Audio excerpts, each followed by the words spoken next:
బాచ్పల్లి భైరవనుకుంటా పెద్ద చెరువు అని అంటారు. ఈ పెద్ద చెరువులో ఎప్పుడైనా కూడా 42 ఎకరాల విస్తీర్ణం ఇలాంటి చెరువు ఈరోజు గత సంవత్సరం సెప్టెంబర్ నుండి ఏదైతే అక్కడ ఇక్కడ పైనుండి రెడ్డి స్లాబ్ నుండి వచ్చే డ్రైనేజ్ లైన్ అక్కడ పగలగొట్టేసి చెరువులో వదిలారు. గత సంవత్సరం సెప్టెంబర్ నుండి ఈ రోజు వరకు కూడా డ్రైనేజ్ ప్రతిసారి పగలగొట్టాలి, మురికి నీళ్ళని తీసుకుపోయి చెరువులో కలపాలి. మంచినీటి చెరువు 42 ఎకరాల మంచినీటి చెరువును మున్సిపల్ అధికారుల నిర్లక్ష్యం వల్ల ఈరోజు ప్రతిసారి డ్రైనేజీ బయట లోకల్ వాళ్ళు బలగొడుతున్నారు, చెరువులకు వదులుతున్నారు అంటున్నారు. మంచినీటి చెరువును మురికినీటి అవుతుంది. కంపల్సరీ కమిషనర్ దీనిపైన చర్యలు తీసుకోవాలి. ఒకవేళ ఇంటెన్షనల్గా ఎవడైతే డ్రైనేజీని బ్లాక్ చేసి పగలగొట్టేసి చెరువులో నీళ్ళు వదులుతో వాళ్ళపైన క్రిమినల్ కేసు. మీకు చేతగాక మంచినీటి చెరువును నాశనం చేస్తూ మురికినీటి చెరువుగా చేస్తూ ఈ విధంగా మున్సిపల్ కమిషనర్ చర్యలపైన తక్షణమే దీనిపైన స్పందించాలి, చర్యలు తీసుకోవాలి. ఎవరైనా ఇంటెన్షనల్గా చేస్తే వాళ్ళ మీద కేసు పెట్టాలి.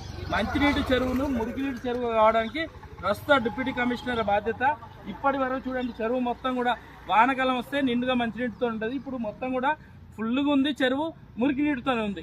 ఈ విధంగా మంచినీటి చెరువును 42 ఎకరాల చెరువును మురికినీటిగా చేస్తున్నాడు డిప్యూటీ కమిషనర్. దీని పూర్తి బాధ్యత వహించాలి.